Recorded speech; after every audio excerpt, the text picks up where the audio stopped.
പ്രിയപ്പെട്ടവരെ,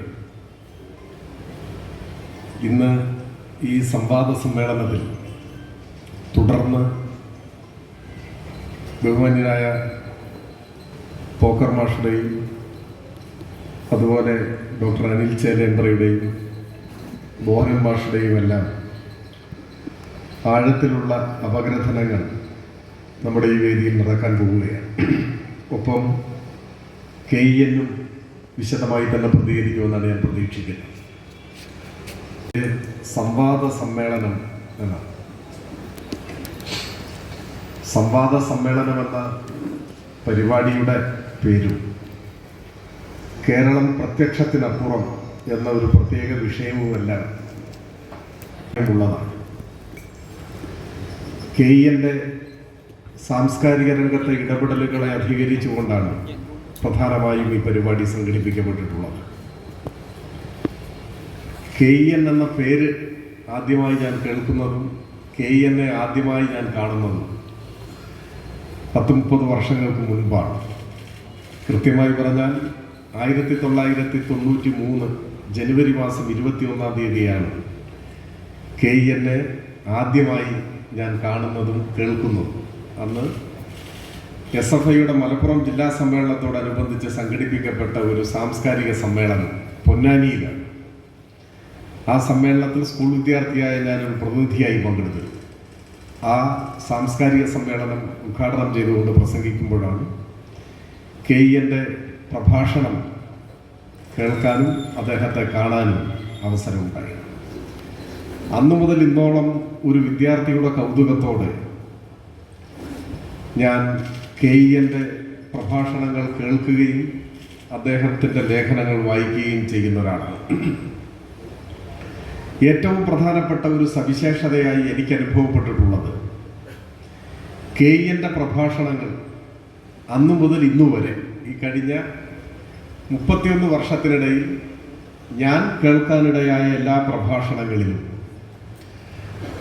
എന്തെങ്കിലും പുതിയതായി ഒരു കാര്യം, പുതിയതായി ഒരറിവ്, ഒരു വിവരം ആ പ്രഭാഷണത്തിലുണ്ടാകും. അതാവട്ടെ നമ്മുടെ ചിന്തയെ പ്രകോപിപ്പിക്കുന്നതാണ്, കൂടുതൽ പഠിക്കാനും വായിക്കാനും നമ്മളെ പ്രേരിപ്പിക്കുന്നതുമാണ്. ഇപ്പോൾ പലതരത്തിലുള്ള പ്രഭാഷണങ്ങളുണ്ട്, പലതരത്തിലുള്ള പ്രഭാഷണ ശൈലികളുണ്ട്. നമ്മുടെ ഇടയിൽ അത്തരത്തിലുള്ള ശ്രദ്ധേയരായ പ്രഭാഷകന്മാരും ഏറെ പേരുണ്ട്. ഞാൻ അത്തരത്തിലുള്ള ഏതെങ്കിലും പ്രഭാഷണങ്ങളുമായി താരതമ്യപ്പെടുത്താനൊന്നും ആഗ്രഹിക്കുന്നില്ല. പക്ഷേ KEN-ന്റെ പ്രഭാഷണ ശൈലിയെയും അതിൻ്റെ ഉള്ളടക്കത്തെയും സംബന്ധിച്ച വളരെ സമഗ്രമായ വിശകലനങ്ങളും വിലയിരുത്തലുകളും ഒക്കെ നിങ്ങൾക്കുണ്ടാവാം. ഞാനതിനെ പക്ഷേ ഏറ്റവും പ്രധാനമായി കാണുന്നത് നേരത്തെ പറഞ്ഞ കാര്യമാണ്. നമ്മുടെ ചിന്തയെ പ്രകോപിപ്പിക്കുന്നതും അതിന് ഇടയാക്കുന്ന ഏതെങ്കിലും നാം അന്നുവരെ കേൾക്കാത്ത അല്ലെങ്കിൽ നാം മനസ്സിലാക്കിയിട്ടില്ലാത്ത ഒരു കാര്യം KEN-ന്റെ പ്രഭാഷണത്തിൽ എപ്പോഴും ഉണ്ടാകും. അത് ചരിത്രത്തിൽ നിന്ന് ചികഞ്ഞെടുത്ത ഈ കാലഘട്ടത്തെ ധീരമായി അഭിമുഖീകരിക്കാനുള്ള ഊർജം പകർന്നു നൽകുന്ന ഒരു സന്ദർഭമാവാം. അതൊരു പക്ഷേ സമാനമായ സ്വാധീനശേഷിയുള്ള ഏതെങ്കിലും ഒരു കൃതിയിലെ ഭാഗമാവാം. അങ്ങനെ ഏതെങ്കിലും ഒന്ന് ഉണ്ടാവും എന്ന കാര്യം ഉറപ്പാണ്. ഒടുവിലായി KEN-ന്റെ പ്രഭാഷണം കേട്ടത് പുരോഗമന കലാസാഹിത്യ സംഘത്തിൻ്റെ സംസ്ഥാന സമ്മേളന വേദിയിൽ നമ്മുടെ കണ്ണൂരിൽ കഴിഞ്ഞ മാസം സമ്മേളനം നടക്കുമ്പോഴാണ്. ആ പ്രഭാഷണത്തിൽ ഇന്ത്യ ചരിത്രത്തിൽ അധികമാരും മനസ്സിലാക്കിയിട്ടില്ലാത്ത അല്ലെങ്കിൽ നമുക്കങ്ങനെ വായിച്ചെടുക്കാൻ കഴിഞ്ഞിട്ടില്ലാത്ത ഒരു പാഠം KEN അവതരിപ്പിക്കുകയുണ്ടായി. സ്വാതന്ത്ര്യ സമര സേനാനിയായ ബാലഗംഗാധര തിലകനെ സ്കൂളിൽ പഠിക്കുന്ന കാലം മുതൽ നമ്മളെല്ലാം പരിചയപ്പെട്ടിട്ടുള്ളതാണ്. സ്വാതന്ത്ര്യ സമരത്തിന് സംഭാവനകൾ അർപ്പിക്കുമ്പോഴും സാമൂഹ്യ മാറ്റത്തിന് വേണ്ടിയുള്ള പരിശ്രമങ്ങളോട് മുഖം തിരിച്ചു നിന്ന തിലകനെ കുറിച്ചും തുടർ വായനകളിൽ നമ്മൾ മനസ്സിലാക്കിയിട്ടുണ്ടാവും. പക്ഷെ തിലകന്റെ മകൻ ആരായിരുന്നു എന്ന് എനിക്കറിയുമായിരുന്നില്ല, മറ്റുള്ള ആളുകൾക്ക് ഒരുപക്ഷെ അറിയുന്നുണ്ടാവുമായിരുന്നു. തിലകന്റെ മകന് ഇന്ത്യ ചരിത്രത്തിൽ ഇടം എവിടെയാണ്, ആരാണ് അയാൾ എന്ന് സത്യത്തിൽ KEN-ന്റെ പുരോഗമന സാഹിത്യ സംഘം സമ്മേളനത്തിലെ പ്രസംഗത്തിലാണ് മനസ്സിലാക്കാൻ കഴിയുക. ശ്രീധർ പന്ത് എന്നറിയപ്പെടുന്ന ശ്രീധർ ബൽവന്ത് തിലക് ആത്മഹത്യ ചെയ്ത ഒരു സാമൂഹ്യ പരിഷ്കർത്താവാണ് അദ്ദേഹം എന്ന് ഇന്ത്യ ചരിത്രം പൊതുവിൽ നമ്മുടെ പാഠപുസ്തകങ്ങളുടെ ഭാഗമായും മറ്റും വന്നിട്ടുള്ള ആ പരിചയങ്ങളിലൂടെ ആർക്കും മനസ്സിലാക്കാൻ കഴിയില്ല. 3 ആത്മഹത്യാ കുറിപ്പുകൾ എഴുതി വെച്ചാണ് ലോകമാന്യ തിലകന്റെ മകൻ ആത്മഹത്യ ചെയ്തത്. അതിലൊരു ആത്മഹത്യാ കുറിപ്പ് എഴുതിയത് ഡോക്ടർ അംബേദ്കർക്കായിരുന്നു.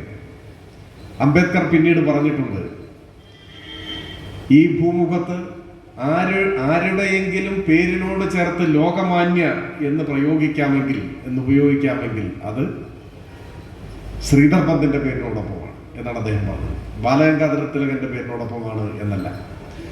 ജാതീയമായ ഉച്ചനീചത്വങ്ങൾക്കെതിരായ സന്ധിയില്ലാത്ത പോരാട്ടത്തിന് നേതൃത്വം കൊടുത്തതിന്റെ ഭാഗമായി ജാതിശ്രേണിയിൽ അധിഷ്ഠിതമായ സമൂഹത്തിൽ നിന്നും നിരന്തരമെന്നോണം ഏറ്റുവാങ്ങേണ്ടി വന്ന അവഹേളനങ്ങളുടെയും പീഡനങ്ങളുടെയും ഒരു ഘട്ടത്തിലാണ് ജീവൻ ഒടുക്കാൻ ബാലഗംഗാധര തിലകന്റെ മകൻ തീരുമാനമെടുക്കുന്നത്. ഞാൻ സൂചിപ്പിച്ചത് നമ്മുടെ രാജ്യത്തിന്റെ ചരിത്രത്തിൽ ഇങ്ങനെ നാം പിന്നെയും പിന്നെയും വായിക്കുകയും ആ വായനയിലൂടെ നമ്മുടെ കാഴ്ചപ്പാടുകളെയും ചിന്തകളെയും ഒക്കെ പ്രകോപനത്തിന് വിധേയമാക്കുകയും ചെയ്യേണ്ട എത്രയോ സന്ദർഭങ്ങളും. അത്തരം സന്ദർഭങ്ങളെ മനോഹരമായി കോർത്തിണക്കി സമകാലിക സാഹചര്യങ്ങളിൽ നാം എന്തു ചെയ്യണം എന്ന് നമ്മെ ചിന്തിക്കാൻ പ്രേരിപ്പിക്കുന്ന പ്രഭാഷണങ്ങളാണ്, എഴുത്തുകളാണ് കെയ്യൻ്റെ. അദ്ദേഹത്തിലൂടെ ഒരു കാലത്ത് നമ്മൾ പറയാറുണ്ട്, വിശ്വസാഹിത്യ കൃതികൾ മലയാളികൾ പരിചയപ്പെട്ടത് വലിയൊരളവോളം സാംബശിവന്റെ കഥാപ്രസംഗങ്ങളിലൂടെയായിരുന്നു എന്ന് പറയാം. അതുപോലെ ലോക സാഹിത്യ ചക്രവാളത്തിലെയും സാംസ്കാരിക സമരങ്ങളുടെ ആഗോള ചരിത്രത്തിലെയും സുപ്രധാനമായ സന്ദർഭങ്ങളെ പലപ്പോഴും മലയാളിയുടെ മുൻപാകെ അവതരിപ്പിച്ചത് കെയ്യൻ ആയിരുന്നു. നാം അഭിമുഖീകരിക്കുന്ന സാമൂഹ്യ സന്ദർഭങ്ങൾ, ആ സാമൂഹ്യ സന്ദർഭങ്ങളെ ശരിയായി ആഴത്തിൽ വിലയിരുത്താനും ശരിയായ നിലപാടുകൾ സ്വീകരിക്കാൻ പലപ്പോഴും പ്രേരകമായി കെയ്യൻ്റെ വാക്കുകൾ, അദ്ദേഹത്തിൻ്റെ എഴുത്ത് മാറിയിട്ടുണ്ട്. അടുത്ത ചിന്ത പുറത്തിറക്കിയ കെയ്യൻ്റെ പുസ്തകത്തിൻ്റെ പേര് സംവാദങ്ങളുടെ ആൽബം എന്നാണ്. നമ്മുടെ പരിപാടിയുടെ പേര് തുടക്കത്തിൽ സൂചിപ്പിച്ചതുപോലെ സംവാദ സമ്മേളനം എന്നുമാണ്. സംവാദങ്ങളുടെ ആൽബത്തിൽ കെയ്യൻ ഉൾപ്പെടുത്തിയിട്ടുള്ള ഒരു ലേഖനത്തിന്റെ തലക്കെട്ട് ചിന്താവിഷ്ടയായ സീതയെ 2019 വായിക്കുമ്പോൾ എന്ന നിലയിലാണ്. ചിന്താവിഷ്ടയായ സീത ആശാൻ എഴുതിയതിന്റെ 100ാം വാർഷികമാണ് 2019.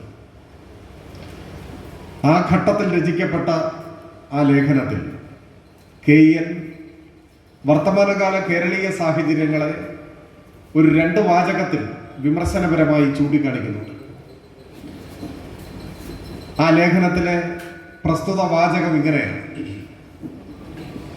കേരളീയ സമൂഹത്തിൽ സംവാദങ്ങൾ തീരെയില്ല എന്ന് പറഞ്ഞുകൂടാ, പക്ഷേ തൊലിപ്പുറത്തു മാത്രം സ്പർശിച്ച് അകത്ത് ഒരുവിധ കോളിളക്കങ്ങളും സൃഷ്ടിക്കാതെ അവസാനിക്കുന്നവയാണ് അവയിൽ മിക്കതും. നമ്മുടെ തലയ്ക്ക് മുകളിലൂടെ ഒന്നിനു പുറകെ മറ്റൊന്നായി ആശയങ്ങൾ കടന്നു പോകുന്നുണ്ട്. എന്നാൽ മസ്തിഷ്കത്തെയോ ഹൃദയത്തെയോ ജീവിതത്തെയോ അതൊന്നും പിടിച്ചു കുലുക്കുന്നില്ല. അതാണ് ചിന്താവിഷ്ടയായ സീത 2019 വായിക്കുമ്പോൾ എന്ന സംവാദങ്ങളുടെ ആൽബത്തിലെ കെയ്യന്റെ ലേഖനത്തിലെ ഒരു ഭാഗം അങ്ങനെയാണ്. ഞാൻ നിങ്ങളുടെ ആലോചനയ്ക്ക് വേണ്ടി അത് ഒരിക്കൽ കൂടി ആവർത്തിക്കാം. കേരളീയ സമൂഹത്തിൽ സംവാദങ്ങൾ തീരെയില്ല എന്ന് പറഞ്ഞുകൂടാ. നമ്മൾ ഈ പാർട്ടി സമ്മേളനത്തോടനുബന്ധിച്ച് തന്നെ എത്ര സെമിനാറുകളാണ് സംഘടിപ്പിക്കുന്നത്. തീരെയില്ല എന്ന് പറഞ്ഞുകൂടാ, പക്ഷേ തൊലിപ്പുറമെ മാത്രം സ്പർശിച്ച് അകത്ത് ഒരുവിധ കോളിളക്കങ്ങളും സൃഷ്ടിക്കാതെ അവസാനിക്കുന്നതാണ് അവയിൽ മിക്കതും. നമ്മുടെ തലയ്ക്ക് മീതെ ഒന്നിനു പുറകെ മറ്റൊന്നായി ആശയങ്ങൾ കടന്നു പോകുന്നു. എന്നാൽ മസ്തിഷ്കത്തെയോ ഹൃദയത്തെയോ ജീവിതത്തെയോ അത് പിടിച്ചു കുലുക്കുന്നില്ല. ഒരുപക്ഷെ മലയാളിയുടെ വർത്തമാനകാല സാംസ്കാരിക ജീവിതത്തിനു നേരെ ഇത്രമാത്രം മൂർച്ചയേറിയ ഒരു വിമർശനം അടുത്ത കാലത്തൊന്നും കേട്ടിട്ടില്ല. ദയാരഹിതമായി KEN മലയാളിയുടെ വർത്തമാനകാല സാംസ്കാരിക ജീവിതത്തെ, രാഷ്ട്രീയ പ്രവർത്തനത്തെയും വിചാരണ ചെയ്യുകയാണ്, ചോദ്യം ചെയ്യുകയാണ്. ആ ചോദ്യത്തിന്റെ മൂർച്ചയേറിയ മുനകൾ നമ്മുടെ നേരെ തന്നെയാണ് വന്നു നിൽക്കുന്നത്. സംവാദങ്ങളുടെ സമ്മേളനമെന്ന് ഈ പരിപാടിക്ക് പേരിടുമ്പോൾ ഞാൻ കരുതുന്നത് KEN മുൻപോട്ട് വെച്ച ആ വിമർശനത്തെ ഒരു പരിധി വരെയെങ്കിലും സ്വീകരിക്കാനുള്ള നമ്മുടെ തീരുമാനത്തിന്റെ കൂടി ഭാഗമായിരിക്കും ഇത് എന്ന് ഞാൻ കരുതുന്നു.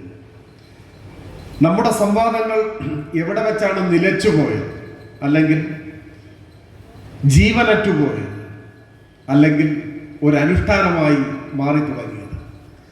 സംവാദത്തിന്റെ അനന്തമായ സാധ്യതകളെ മലയാളികളുടെ മുൻപിൽ അർത്ഥശങ്കക്കിടയില്ലാതെ തുറന്നു വെച്ച മഹാനായിരുന്നു ശ്രീനാരായണ ഗുരു. വളരെ പുകൾപെറ്റ ഗുരുവിന്റെ വാചകമുണ്ട്: വാദിക്കാനും ജയിക്കാനുമല്ല, അറിയാനും അറിയിക്കാനുമാണ് എന്ന്. പക്ഷെ ശ്രീനാരായണ ഗുരുവിന് തന്നെ വർത്തമാനകാല കേരളത്തിൽ സംഭവിച്ചത് എന്താണ്? ഗുരുവിന്റെ പിൽക്കാല സമൂഹം ഗുരുവിനെ എങ്ങനെയാണ് പരിഗണിച്ചത്? മരണാനന്തരം ഒരാൾ ദൈവമായി മാറ്റപ്പെട്ട മഹാനായ ദാർശനികനായിരുന്നു ശ്രീനാരായണ ഗുരു എന്ന് വിലയിരുത്തിയാൽ തെറ്റുണ്ടാവില്ല എന്നാണ് എനിക്ക് തോന്നുന്നത്. ഭിന്നാഭിപ്രായമുള്ളവരുണ്ടാവാം. ഭിന്നാഭിപ്രായങ്ങൾ ഉണ്ടാകുമ്പോഴാണല്ലോ സംവാദം വളർന്നു വരിക. മരണാനന്തരം ഒരാൾ ദൈവമായി ശ്രീനാരായണ ഗുരുവിനെ മാറ്റി എന്നതാണ് കേരളീയ സമൂഹം അദ്ദേഹത്തോട് ചെയ്ത ഏറ്റവും വലിയ അനീതി. സഹോദരൻ അയ്യപ്പൻ വിസ്മൃതിയിലാവുകയും ശ്രീനാരായണ ഗുരു മരണാനന്തര ആൾദൈവമായി മാറുകയും ചില്ലുകൂട്ടിൽ അടക്കപ്പെടുകയും ചെയ്തു എന്നത് കേരളീയ സമൂഹത്തിന്റെ സംവാദാത്മകമായ വളർച്ചയുടെ ഒരു ഘട്ടത്തെ സ്തംഭിച്ചു കളഞ്ഞ ഒരു യാഥാർത്ഥ്യമാണ്. കേരളീയ സമൂഹം ഇന്നെവിടെ എത്തി നിൽക്കുന്നു?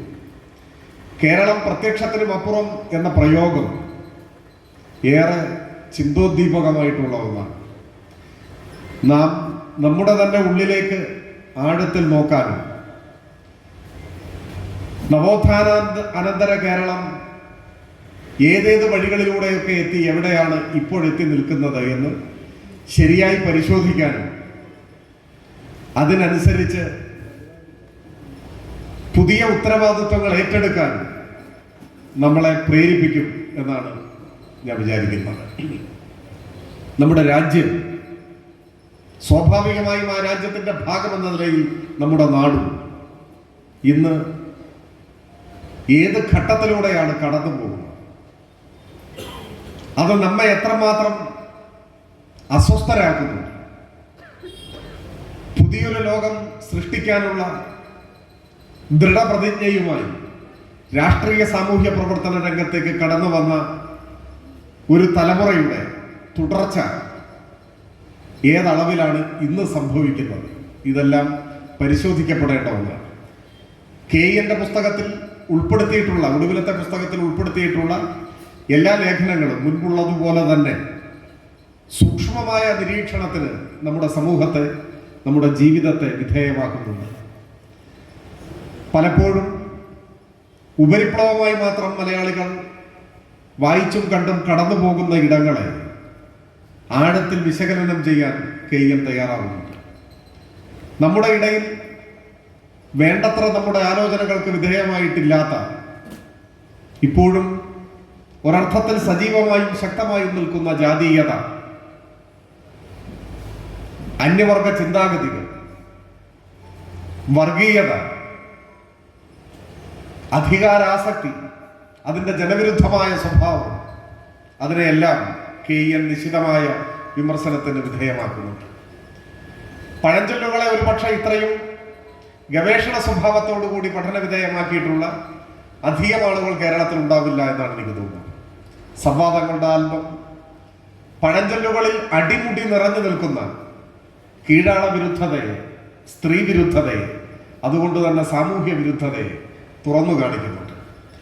നമ്മുടെ ഓരോ പഴഞ്ചൊല്ലിലും എത്രമാത്രം ആഴത്തിലാണ് ജാതീയത വേരാഴ്ത്തി നിൽക്കുന്നത്, എത്രമാത്രം ആഴത്തിലാണ് വംശീയതയും സ്ത്രീ വിരുദ്ധതയും എല്ലാം വേരൂന്നി നിൽക്കുന്നത് എന്ന് കെയ്യൻ തുറന്നു കാണിക്കുന്നുണ്ട്. ഞാൻ ആ ഭാഗങ്ങളെല്ലാം അതുപോലെ ഇവിടെ വിശദീകരിക്കണം എന്ന് ആഗ്രഹിക്കുന്നില്ല.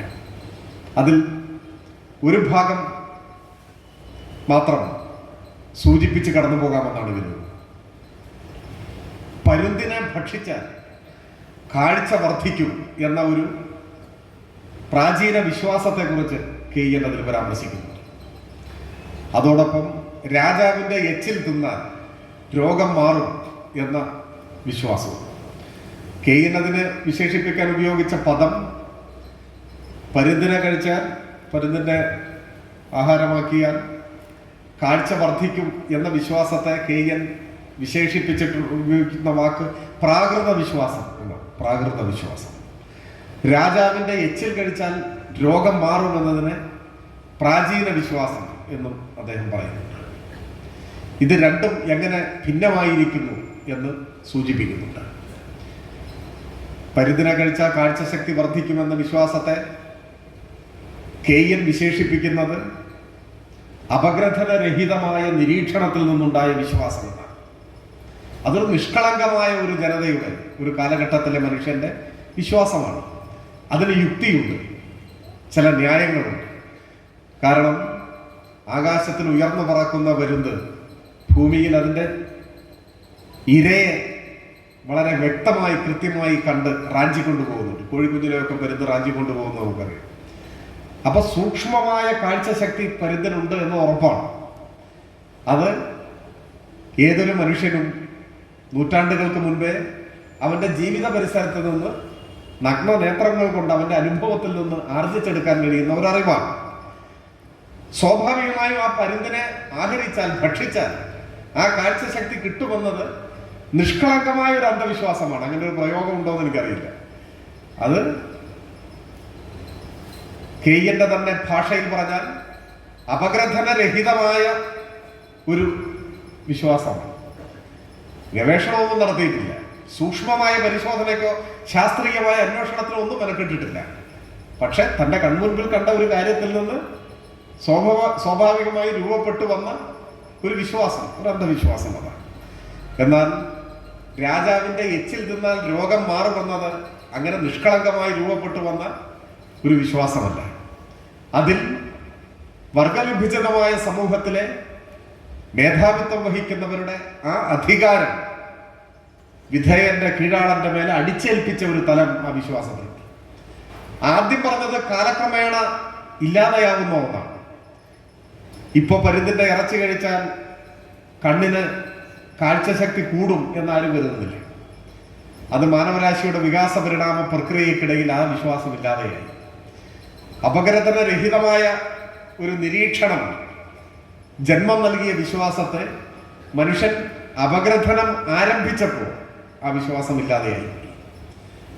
എന്നാൽ മറ്റതോ ഏതാനും വർഷങ്ങൾക്ക് മുൻപാണ് CPIM തന്നെ നേതൃത്വം കൊടുത്തുകൊണ്ട് നമ്മുടെ ഉടുപ്പിയിൽ സമരം നടത്തിയത്. മടയസ്നാനയ്ക്കെതിരെ. എന്തായിരുന്നു പ്രശ്നം? ബ്രാഹ്മണന്റെ എച്ചിലിലയിൽ ദളിതൻ കിടന്ന് ഉരുളണം, അപ്പോഴാണ് അവന് ഐശ്വര്യം ഉണ്ടാകുന്നത്. അതിപ്പോഴും ദൃഢമായി നിൽക്കുകയാണ്. അതാണ് അധികാര ഘടനയുടെ കൂടി ഭാഗമായി ഒരു സമൂഹത്തിൽ വേരുപിടിക്കുന്ന വിശ്വാസങ്ങൾ എത്ര കാലം കഴിയുമ്പോഴും മാറാതെ നിൽക്കുന്നു എന്ന് നമ്മളെ ബോധ്യപ്പെടുത്തുന്നു. എത്ര വലിയ കൂടിളക്കമാണ് അന്നുണ്ടായത്. വിശ്വാസത്തിന്റെയും ആചാരത്തിന്റെയും പേര് പറഞ്ഞ് അതിനെ ന്യായീകരിക്കുന്ന അഭ്യസ്ത വിദ്യ നമ്മുടെ നാട്ടിലെമ്പാടുമുണ്ട്, നമ്മുടെ സമൂഹത്തിലെമ്പാടുമുണ്ട്. കേരളം പ്രത്യക്ഷത്തിനും അപ്പുറം എന്ന ഒരു വാചകം സമകാലിക കേരളീയ രാഷ്ട്രീയ സാമൂഹ്യ മണ്ഡലങ്ങളിലേക്ക് നമ്മുടെ കണ്ണുകൾ തുറക്കാൻ പ്രേരിപ്പിക്കുന്നുണ്ട്. നമ്മുടെ രാജ്യം വർഗീയമായ അപകടങ്ങളെ ഏറ്റവും കൂടുതൽ നേരിടുന്ന ഒരു കാലമാണ്. വർഗീയത എങ്ങനെ രാജ്യത്തെ തന്നെ കീഴടക്കി കളഞ്ഞു എന്ന് സമീപകാല അനുഭവങ്ങളുടെ കൂടി അടിസ്ഥാനത്തിൽ നാം തിരിച്ചറിയുന്നു. ഇപ്പൊ 18ാം ലോക്സഭാ തെരഞ്ഞെടുപ്പ് കഴിഞ്ഞ പശ്ചാത്തലത്തിൽ KN നവഫാസിസത്തിന്റെ വർത്തമാനത്തിൽ ഒരാശ്വാസം പ്രകടിപ്പിക്കുന്നുണ്ട്. എനിക്കതിനോട് വിയോജിപ്പൊന്നുമില്ല. അത് പ്രത്യക്ഷത്തിൽ നാം അനുഭവിച്ച ഒരാശ്വാസമായിരിക്കും. കാരണം ലോക്സഭാ തെരഞ്ഞെടുപ്പിൽ നേരിടുന്ന ഘട്ടത്തിൽ നരേന്ദ്രമോദിയുടെ അവകാശവാദം, RSSന്റെ അവകാശവാദം, ഒറ്റയ്ക്ക് ഇന്ത്യ ഭരിക്കും എന്നായി. 400 കടക്കും എന്നാണ്. നിങ്ങൾ ഓർക്കുന്നുണ്ടോ എന്ന് എനിക്കറിയില്ല. മറവി കൂടുതൽ മനുഷ്യനെ ബാധിച്ച ഒരു കാലം കൂടിയാണ്. 400 സീറ്റിൽ കൂടുതൽ നേടും, ഇന്ത്യ ഒറ്റയ്ക്ക് ഭരിക്കുമെന്ന്. ഇതൊന്നും രണ്ടും നടന്നില്ല. 400 സീറ്റിൽ കൂടുതൽ ലഭിച്ചില്ല. ഇന്ത്യ ഒറ്റയ്ക്ക് ഭരിക്കാൻ കഴിഞ്ഞുമില്ല. പരസ്പരം ചേരാത്ത സഖ്യകക്ഷികളുടെ പിന്തുണയിൽ ഏറെക്കുറെ അസ്ഥിരമായ ഒരു തുടർഭരണമാണ് കേന്ദ്രത്തിൽ ലഭിച്ചത്. 2021 കേരളത്തിലുണ്ടായ തുടർഭരണം പോലെ താരതമ്യപ്പെടുത്താൻ പറ്റില്ല. 2021 കേരളത്തിൽ തുടർഭരണം ഇടതുപക്ഷത്തിന് ലഭിക്കുമ്പോൾ നിലവിലുള്ളതിനേക്കാൾ കൂടുതൽ അംഗബലത്തോടെയാണ്. 91-99 അധികാരം വർദ്ധിച്ച പിന്തുണയോടെ. എന്നാൽ 2018 ലോക്സഭാ തെരഞ്ഞെടുപ്പിന് ശേഷം മോദി അധികാരത്തിൽ വരുന്നത് ചോർന്നുപോയ പിന്തുണയുടെ പശ്ചാത്തലത്തിലാണ്. പിന്തുണ ചോർന്നു, സീറ്റുകളുടെ എണ്ണം കുറഞ്ഞു, സഖ്യകക്ഷികളുടെ പിന്തുണ അനിവാര്യമായി, അവരെ പ്രീതിപ്പെടുത്തേണ്ടത് ഒരു ബാധ്യതയായി മാറി. അങ്ങനെയാണ്. ഒപ്പം ഇന്ത്യയിലെ സംഘപരിവാർ രാഷ്ട്രീയത്തിന്റെ ചരിത്രത്തിലെ സുപ്രധാനമായ ഒരു ഘട്ടം രാമജന്മഭൂമി എന്ന മുദ്രാവാക്യം രാഷ്ട്രീയമായി സ്വീകരിച്ചതോടെയാണ് ആരംഭിക്കുന്നത്. നിരവധി ലോക്സഭാ തെരഞ്ഞെടുപ്പുകളിൽ BJP ഇന്ത്യയിലെ മഹാഭൂരിപക്ഷം വരുന്ന വിശ്വാസികൾക്കിടയിൽ സ്വാധീനം ഉറപ്പിക്കാനും വിശ്വാസിയെ വർഗീയതയുടെ കൊടിക്കീഴിലേക്ക് കൊണ്ടുവരാനും ഉപയോഗിച്ച മുദ്രാവാക്യം രാമജന്മഭൂമിയാണ്. അതാണ് 18ാം ലോക്സഭാ തെരഞ്ഞെടുപ്പിന്റെ തൊട്ട് മുൻപ് ധൃതി പിടിച്ച് തട്ടിക്കൂട്ടി രാമക്ഷേത്രത്തിന്റെ ഉദ്ഘാടനം നടത്തിയത് ആ മുദ്രാവാക്യത്തിന്റെ ഏറ്റവും ലക്ഷണമൊത്ത വിളവെടുപ്പിന് വേണ്ടിയായി. രാമക്ഷേത്രം യാഥാർത്ഥ്യമാക്കിയ ശേഷം ഓരോ മണ്ഡലത്തിലും അദൃശ്യനായ സ്ഥാനാർത്ഥിയായി ശ്രീരാമനെ തന്നെ പ്രതിഷ്ഠിച്ചുകൊണ്ടാണ് തെരഞ്ഞെടുപ്പിൽ നേരിട്ടത്. പക്ഷേ ആ രാമക്ഷേത്രം സ്ഥിതി ചെയ്യുന്ന മണ്ണിൽ ഫൈസാബാദിൽ BJP പരാജയപ്പെട്ടു. അത് ചരിത്രത്തിലെ എന്നെന്നും ഓർമ്മിച്ചിരിക്കേണ്ട ഒരു മുഹൂർത്തമാണ്. അയോധ്യ എന്ന് വിളിക്കപ്പെട്ട മണ്ണിൽ രാമക്ഷേത്രം ഉദ്ഘാടനം ചെയ്തതിന് ശേഷം നടന്ന തെരഞ്ഞെടുപ്പിൽ BJP പരാജയപ്പെട്ടു. പട്ടികജാതി വിഭാഗത്തിൽപ്പെട്ട അവധേഷ് പ്രസാദ് എന്ന സമാജ്വാദി പാർട്ടിയുടെ സ്ഥാനാർത്ഥി വിജയിച്ചു. ഉത്തരേന്ത്യയിലെ BJPക്ക് ഗണ്യമായ പിന്തുണ നൽകിയിരുന്ന പല പ്രദേശങ്ങളിലും BJP പരാജയപ്പെട്ടു. അപ്പോ 18ാം ലോക്സഭാ തെരഞ്ഞെടുപ്പിന് ശേഷം ഇന്ത്യയിലെ മതനിരപേക്ഷവാദികൾക്ക് ഇവിടെ പരാമർശിക്കപ്പെട്ട ചില കാര്യങ്ങളുടെ പേരിൽ ആശ്വസിക്കാം, അതിൽ തർക്കമില്ല. പക്ഷേ ആശ്വസിക്കുമ്പോഴും അത് ലോക്സഭാ തെരഞ്ഞെടുപ്പിന്റെ ഫലം പുറത്തു വരുന്ന ആ ഘട്ടത്തിലെ ഒരാശ്വാസം എന്ന നിലയിൽ മാത്രമേ പരിഗണിക്കാൻ പറ്റൂ. അതെന്തുകൊണ്ടാണ്? കഴിഞ്ഞ ഒരു ദശാബ്ദം ഇന്ത്യൻ മതനിരപേക്ഷതയെ ഇഞ്ചിഞ്ചായി കൊല്ലുകയായിരുന്നു സംഘപരിവാർ ഭരണകൂടം. ഇന്ത്യയുടെ വൈവിധ്യങ്ങളെ പൂർണ്ണമായും നിരാകരിച്ച് തങ്ങളുടെ പൂർവ പ്രഖ്യാപിതമായ ലക്ഷ്യം മതരാഷ്ട്രം എന്ന ലക്ഷ്യം ദളിത് വിരുദ്ധമായ, ന്യൂനപക്ഷ വിരുദ്ധമായ, മതനിരപേക്ഷ വിരുദ്ധമായ എല്ലാ ഘടകങ്ങളും ചേർത്ത് വെച്ചുകൊണ്ടുള്ള മതരാഷ്ട്രം. ആ മതരാഷ്ട്ര നിർമ്മിതിയുടെ ആദ്യപടിയായ പൗരത്വ ഭേദഗതി നിയമം രാജ്യത്തിന്റെ പാർലമെന്റ് പാസാക്കി. മതനിരപേക്ഷ ഇന്ത്യക്ക് മരണവാറണ്ട് ഒരുക്കിയ മതരാഷ്ട്ര നിർമ്മിതിയുടേക്കുള്ള ആദ്യ ചുവട് വെച്ചു കഴിഞ്ഞ്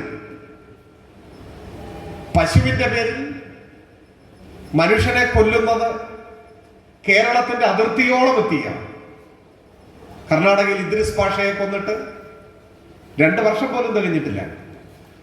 അങ്ങനെ ഓരോ ദിവസവും മതനിരപേക്ഷ ഇന്ത്യ എത്രമാത്രം രോഗാതുരമായി കഴിഞ്ഞു എന്ന് സമൂഹത്തിന്റെ മുൻപിൽ വെളിപ്പെട്ട ഒരു ദശാബ്ദത്തിന് ശേഷം നടന്ന തിരഞ്ഞെടുപ്പിൽ നേരത്തെ ഞാൻ സൂചിപ്പിച്ച ആശ്വാസത്തിന്റെ നേരിയ കണങ്ങൾ ഉണ്ടെങ്കിൽ പോലും കണക്കുകൾ നമ്മോട് പറയുന്നത് BJPക്ക് 1% വോട്ടിന്റെ കുറവാണ് വന്നത് എന്നാണ്. 2019 ലോക്സഭാ തെരഞ്ഞെടുപ്പിൽ ലഭിച്ചതിനേക്കാൾ 1% വോട്ടാണ് 2024 തെരഞ്ഞെടുപ്പിലുണ്ടായത്. ഇത്രയൊക്കെ ചെയ്തിട്ട് നമ്മുടെ രാജ്യത്ത് 1% വോട്ടിന്റെ കുറവ് മാത്രമാണ് BJPക്ക് ഉണ്ടായത്. ഒപ്പം കേരളം ഉൾപ്പെടെയുള്ള ദക്ഷിണേന്ത്യൻ സംസ്ഥാനങ്ങളിലേക്ക് കൂടുതൽ സാന്നിധ്യമായി മാറാൻ സംഘപരിവാരത്തിന് ഈ തിരഞ്ഞെടുപ്പിൽ സാധിച്ചു എന്ന ഏറ്റവും വിപൽക്കരമായ ഒരു യാഥാർത്ഥ്യവും നമ്മുടെ മുമ്പിലുണ്ട്. അതുകൊണ്ട് വർഗീയത എന്നത് പരാജയപ്പെട്ടുപോയ ഒരു തെരഞ്ഞെടുപ്പല്ല 18ാം ലോക്സഭാ തെരഞ്ഞെടുപ്പ്. മറിച്ച് ആ അപകടം നമ്മുടെ മുൻപിൽ അതുപോലെ നിൽക്കുന്നു. ഒപ്പം ആ അപകടത്തെ ചെറുത്തു തോൽപ്പിക്കാൻ, നേരിട്ടെതിർത്ത് പരാജയപ്പെടുത്താൻ കഴിയും എന്ന സൂചന ഈ തെരഞ്ഞെടുപ്പ് നൽകുന്നു. ഒരുപക്ഷെ ആ സൂചനയാണ് മതനിരപേക്ഷവാദികൾക്ക് ഒരു പ്രതീക്ഷ നൽകുന്നത്. അത് ഫൈസാബാദിലെ സംഘപരിവാരത്തിന്റെ പരാജയം മുതൽ ഉത്തരേന്ത്യയിൽ പലയിടങ്ങളിലും BJPക്ക് നേരിട്ട തോൽവി, അതെല്ലാം പരാജയപ്പെടുത്താനാവും എന്നൊരു പ്രതീക്ഷയെ 18ാം ലോക്സഭാ തെരഞ്ഞെടുപ്പ് നമുക്ക് നൽകുന്നുണ്ട് എന്നതാണ്. വർഗീയതയ്ക്കെതിരെ നിരന്തരം ഇടവേളകളില്ലാതെ നാം സമരം ചെയ്യേണ്ടതുണ്ട്. അങ്ങനെ പൊരുതി നമുക്ക് തോൽപ്പിക്കാൻ കഴിഞ്ഞേക്കും എന്നൊരു പ്രതീക്ഷ പങ്കുവെക്കുന്നുണ്ട്.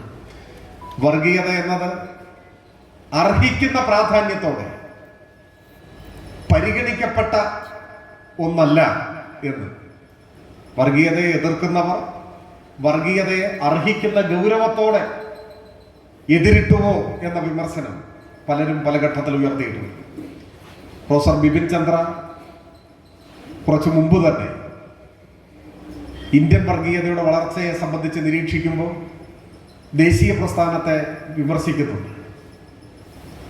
അദ്ദേഹം പറയുന്നത് പണ്ഡിറ്റ് നെഹ്റുവിൻ്റെയും മറ്റും നേതൃത്വത്തിൽ ദേശീയ പ്രസ്ഥാനം ശക്തമായ ഘട്ടത്തിൽ കരുതിയത് സാമ്രാജ്യത്വ വിരുദ്ധ സമരം തീക്ഷ്ണമാകുന്നു, ഇന്ത്യയുടെ സ്വാതന്ത്ര്യ സമരം ശക്തമായി ഉയർന്നു വരുമ്പോൾ സ്വാഭാവികമായും വർഗീയത ഇല്ലാതെയായിക്കൊള്ളും എന്നാണ്. വർഗീയതയ്ക്കെതിരെ പ്രത്യേക സമരം ആവശ്യമില്ല എന്ന് കരുതി എന്നാണ്. അതിന്റെ പേരിൽ നെഹ്റു ഉൾപ്പെടെയുള്ള ദേശീയ പ്രസ്ഥാനത്തിന്റെ നേതൃത്വത്തെ ബിപിൻ ചന്ദ്ര ശക്തമായി വിമർശിക്കുന്നുണ്ട്. അദ്ദേഹം ഇടതുപക്ഷത്തിനെതിരായി വിമർശനം ഉയർത്തുന്നുണ്ട്. വർഗസമരം തീക്ഷ്ണമാകുമ്പോൾ സ്വാഭാവികമായും വർഗീയത ദുർബലമാവും എന്ന് കരുതി. പക്ഷെ അങ്ങനെയല്ല. വർഗീയതയ്ക്കെതിരായ സമരം എല്ലാ കാലത്തും നിരന്തരം ഏറ്റെടുക്കേണ്ടതാണ്. എല്ലാ ദിവസവും നാം നടത്തേണ്ട ഒരു സമരമാണ് എന്ന് അദ്ദേഹം മുമ്പോട്ട് വയ്ക്കുന്നുണ്ട്. വർഗീയതയെ പൂർണ്ണമായും വർഗീയതയിൽ വിശ്വാസമർപ്പിച്ചുകൊണ്ട് രാഷ്ട്രീയമായ സ്വാധീനം വർദ്ധിപ്പിക്കാമെന്നാണ് സംഘപരിവാരം പണ്ടേ കണക്കാക്കിയത്.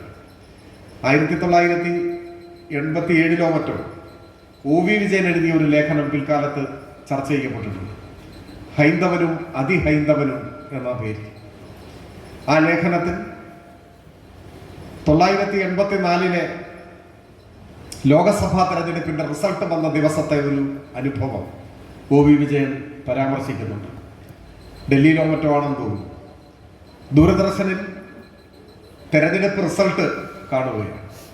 ആ തെരഞ്ഞെടുപ്പിന്റെ റിസൾട്ട് നിങ്ങളുടെ മനസ്സിലുണ്ടാവും. BJP രാജ്യം മുഴുവൻ പരാജയപ്പെട്ടൊരു തെരഞ്ഞെടുപ്പാണ്. 2 സീറ്റോ മറ്റോ ആണെന്ന് തോന്നുന്നു അന്ന് BJP ജയിച്ചത്. അപ്പൊ OV വിജയനോടൊപ്പം O രാജഗോപാൽ കൂടിയുണ്ട് ഈ തെരഞ്ഞെടുപ്പിന്റെ റിസൾട്ട് കാണുന്നു. അപ്പൊ റിസൾട്ട് കണ്ടുകൊണ്ടിരിക്കുമ്പോൾ OV വിജയൻ O രാജഗോപാലിനോട് ചോദിച്ചു അത്രേ എല്ലായിടത്തും നിങ്ങളുടെ കക്ഷി പരാജയപ്പെടുകയാണല്ലോ എന്ന് ചോദിച്ചു. അപ്പൊ രാജഗോപാൽ മറുപടി പറഞ്ഞു, അതെ, പക്ഷേ അഖിലേന്ത്യാ തലത്തിൽ ഞങ്ങൾ സ്വീകരിക്കപ്പെടുക തന്നെ ചെയ്യും. വലിയ ശുഭാപ്തി വിശ്വാസം അദ്ദേഹം പ്രകടിപ്പിച്ചു. ഇപ്പൊ തോറ്റു, പക്ഷെ അഖിലേന്ത്യാ തലത്തിൽ ഞങ്ങൾ സ്വീകരിക്കപ്പെടുക തന്നെ ചെയ്യും. അപ്പൊ ഒ വി വിജയൻ തിരിച്ചു ചോദിച്ചു, എന്തുകൊണ്ട്? എന്താണ് ഈ ശുഭപ്രതീക്ഷയുടെ അടിസ്ഥാനം? അതിന് ഒ രാജഗോപാൽ പറഞ്ഞ മറുപടി വളരെ ശ്രദ്ധിക്കേണ്ട ഒരു മറുപടിയാണ്. എന്തുകൊണ്ട് BJP ദേശീയാടിസ്ഥാനത്തിൽ സ്വീകരിക്കപ്പെടും, എന്തുകൊണ്ട് ഇന്ത്യയിൽ വിജയിച്ചു വരും എന്ന് ഒ രാജഗോപാൽ അന്ന് പറഞ്ഞത് ഞങ്ങൾ രാജ്യം നേരിടുന്ന പ്രശ്നങ്ങൾ ഏറ്റെടുത്തുകൊണ്ട് സമരങ്ങൾ നടത്തി ജനങ്ങളുടെ പിന്തുണ ആർജിക്കും എന്നല്ല. ഏതെങ്കിലും തരത്തിൽ രാജ്യത്തിന്റെ ഭാവിയെ സംബന്ധിച്ച കാഴ്ചപ്പാടുകൾ, ഒരു പുതിയ ഇന്ത്യയെ കുറിച്ചുള്ള കാഴ്ചപ്പാടുകൾ ജനങ്ങളുടെ മുൻപാകെ അവതരിപ്പിച്ചുകൊണ്ട് ഞങ്ങൾ പിന്തുണ നേടും എന്നല്ല. അങ്ങനെ ഒന്നുമല്ല പറഞ്ഞത്. അദ്ദേഹം പറഞ്ഞത് സാധാരണഗതിയിൽ ഒരു രാഷ്ട്രീയ നേതാവ് പറയുന്ന ദീർഘവീക്ഷണത്തോടു കൂടിയ മറുപടി ആയിരുന്നില്ല. പകരം ഒ രാജഗോപാലിന്റെ മറുപടി ഒ വി വിജയൻ ആ ലേഖനത്തിൽ രേഖപ്പെടുത്തിയത് ഇങ്ങനെയാണ്: സിന്ധു ഗംഗാതടത്തിൽ പിറവിയെടുത്ത ഏതൊരു പ്രസ്ഥാനവും ഭാരതത്തിൽ വിജയിച്ചേ തീരൂ. അതാണ്. എന്താണ് മറുപടി? സിന്ധു ഗംഗാതടത്തിൽ പിറവിയെടുത്ത ഏതൊരു പ്രസ്ഥാനവും ഭാരതത്തിൽ വിജയിച്ചേ തീരൂ എന്ന് വെച്ചാൽ അതിന്റെ പച്ച മലയാളം, വിശ്വാസത്തെ ഉയർത്തിപ്പിടിച്ചുകൊണ്ട്, വിശ്വാസത്തെ, മതത്തെ ഉപയോഗിച്ചുകൊണ്ട് ഞങ്ങൾ ഇന്ത്യയിൽ ജയിക്കും എന്നാണ് അതിന്റെ മലയാള പരിഭാഷ. അതാണ് സംസ്കൃതവൽക്കരിക്കപ്പെട്ട മലയാളത്തിൽ ഒ രാജഗോപാൽ പറഞ്ഞതിന്റെ അർത്ഥം ഇതാണ്. ഈ രാജ്യത്തിന്റെ ചരിത്രം, അതിന്റെ സാംസ്കാരികമായ പൈതൃകം, അതിൽ പുരാണേതിഹാസങ്ങൾക്കുള്ള സ്വാധീനം, ഇന്ത്യയിലെ മഹാഭൂരിപക്ഷം വരുന്ന ജനങ്ങളുടെ വിശ്വാസം, ആ വിശ്വാസത്തെ, അവരുടെ മതത്തെ, മതബോധത്തെ ചൂഷണം ചെയ്തുകൊണ്ട്, അഥവാ വിശ്വാസികളെ വർഗീയവാദികളാക്കി മാറ്റിക്കൊണ്ട് ഞങ്ങൾ ഇന്ത്യയിൽ അധികാരം പിടിക്കും എന്ന് തന്നെയാണ് അദ്ദേഹം പറഞ്ഞതിന്റെ മലയാളം. അതാണ് ഏറെക്കാലമായി BJP പയറ്റുന്ന രാഷ്ട്രീയ തന്ത്രവും. വിശ്വാസികളുടെ വിശ്വാസത്തെ ചൂഷണം ചെയ്തുകൊണ്ട്, ആ വിശ്വാസത്തെ ഉപയോഗപ്പെടുത്തിക്കൊണ്ട്, ആ വിശ്വാസത്തെ വർഗീയതയാക്കി രൂപപ്പെടുത്തിയെടുത്ത് ഇന്ത്യയിൽ സ്വാധീനം ഉറപ്പിക്കുക. അതാണ് സംഘപരിവാരത്തിന്റെ രാഷ്ട്രീയ തന്ത്രം. ആ വർഗീയതയ്ക്കെതിരായിട്ടാണ് നാം പോരാട്ടം ശക്തിപ്പെടുത്തേണ്ടത്. ഈ ഘട്ടത്തിൽ രൂപപ്പെട്ടു വരുന്ന മറ്റൊട്ടേറെ വാദങ്ങളുണ്ട്. അത് നിങ്ങൾ എന്തുകൊണ്ട് സംഘപരിവാർ വർഗീയതയെ ഇത്ര ശക്തമായി എതിർക്കുന്നു? എല്ലാ വർഗീയതയെയും എതിർക്കേണ്ടതല്ലേ? KM തന്റെ ലേഖനത്തിൽ ഈ വാദത്തെ അഭിമുഖീകരിക്കുന്നുണ്ട്. എനിക്കുറപ്പുണ്ട്, ഇവിടെ കൂടിയിരിക്കുന്ന നമ്മളിൽ കുറെ പേരെയെങ്കിലും ഈ വാദം ഏറിയോ കുറഞ്ഞോ സ്വാധീനിച്ചിട്ടുണ്ട്. ചിലയിടങ്ങളിൽ പ്രസംഗിക്കുമ്പോൾ മുസ്ലിം വർഗീയതക്കെതിരെയും നിങ്ങൾ പ്രസംഗിക്കേണ്ടതല്ലേ എന്ന ചോദ്യം എനിക്കും നേരിടേണ്ടതായി വന്നിട്ടുണ്ട്. എന്താണ്, എങ്ങനെയാണ് ഈ പ്രശ്നത്തെ നാം നേരിടേണ്ടത്? എങ്ങനെയാണ് ഈ പ്രശ്നത്തെ നാം നേരിടേണ്ടത്? എന്താണ് ഇത് സംബന്ധിച്ച ഒരു മതനിരപേക്ഷവാദിക്ക് സ്വീകരിക്കാൻ കഴിയുന്ന നിലപാട്? ഒരു സംശയവുമില്ല. എതിർക്കുന്നത് വർഗീയതയെയാണ്.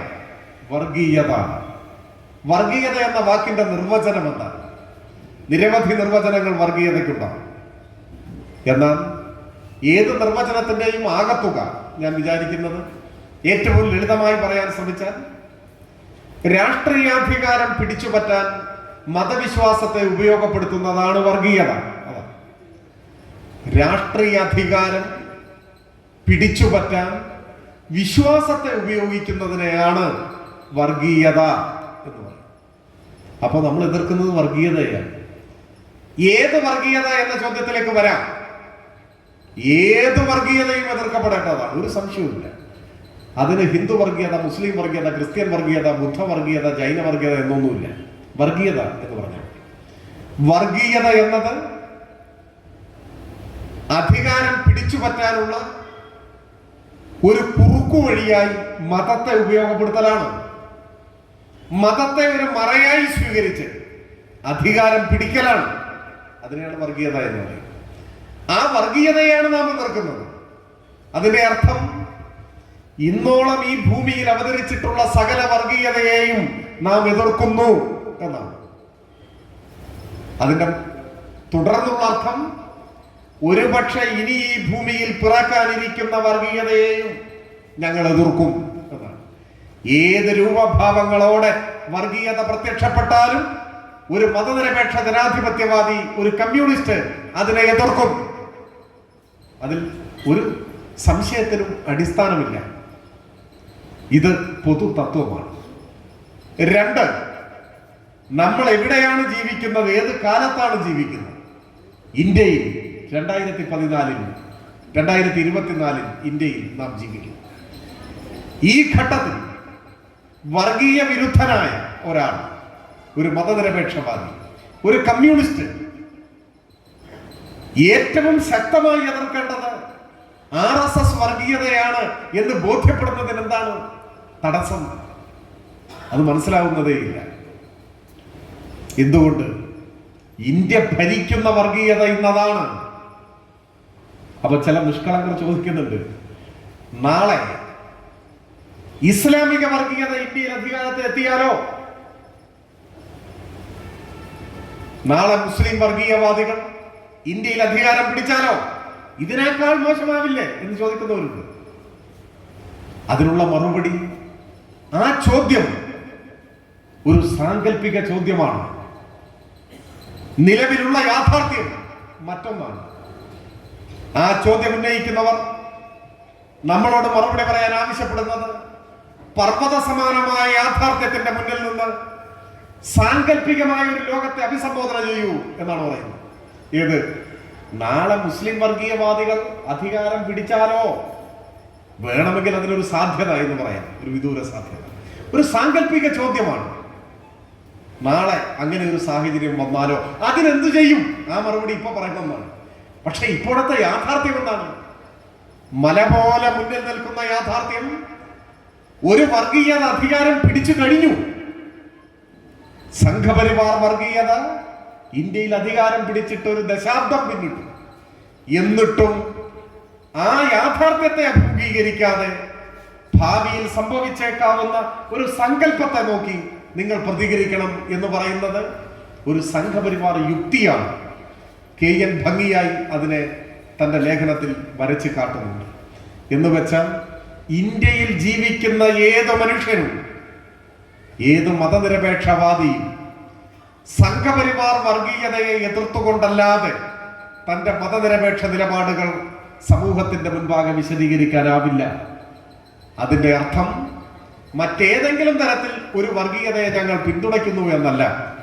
എല്ലാ വർഗീയതയ്ക്കും എതിരാണ്. അത് പൊതു തത്വമാണ്. എല്ലാ വർഗീയതയ്ക്കും എതിരാണ്.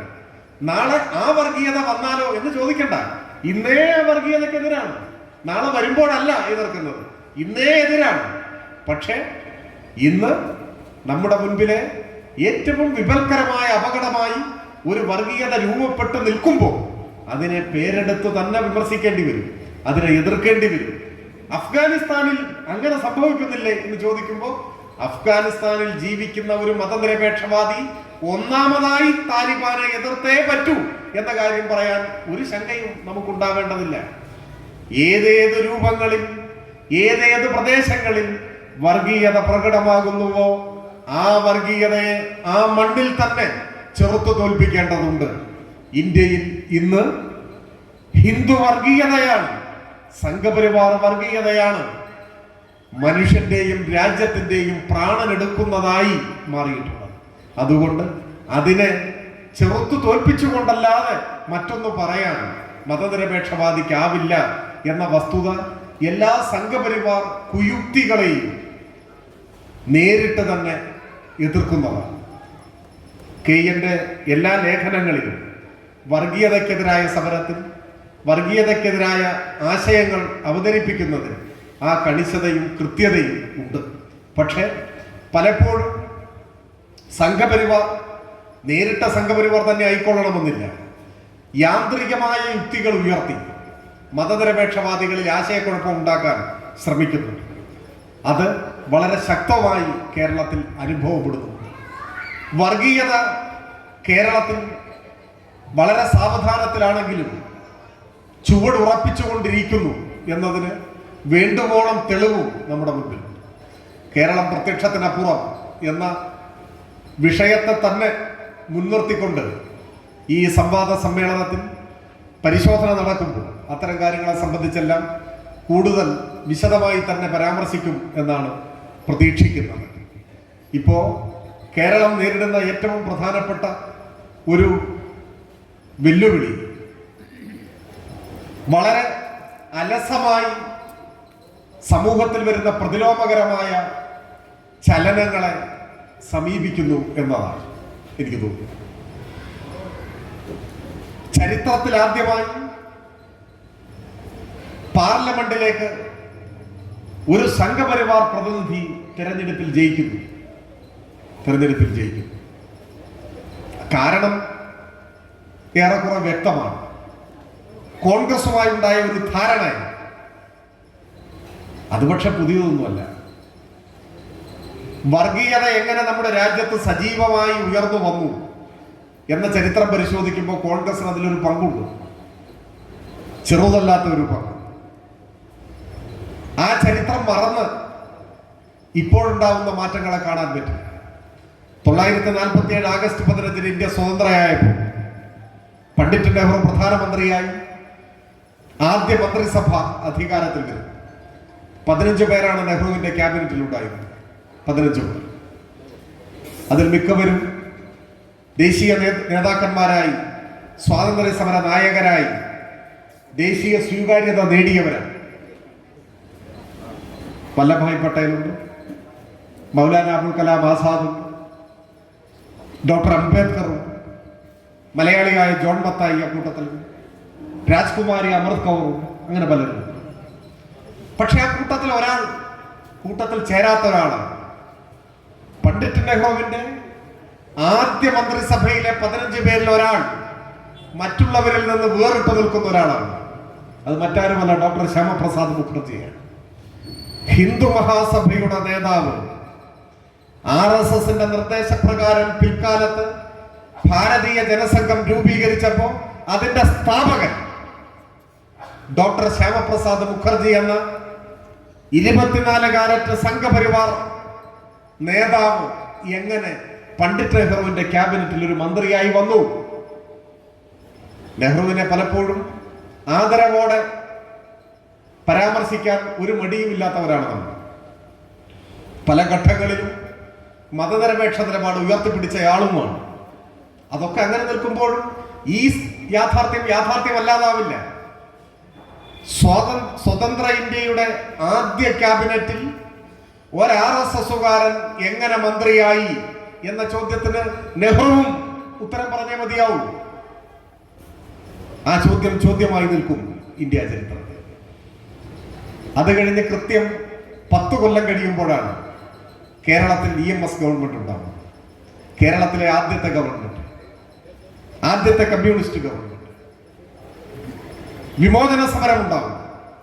ആ വിമോചന സമരത്തിൽ, കോൺഗ്രസ് നേതൃത്വം കൊടുത്ത വിമോചന സമരത്തിൽ ഒരു ഉപാധിയുമില്ലാതെ പിന്തുണ നൽകിയ വിഭാഗം ജനസംഘമാണ്, ഭാരതീയ ജനസംഘമാണ്.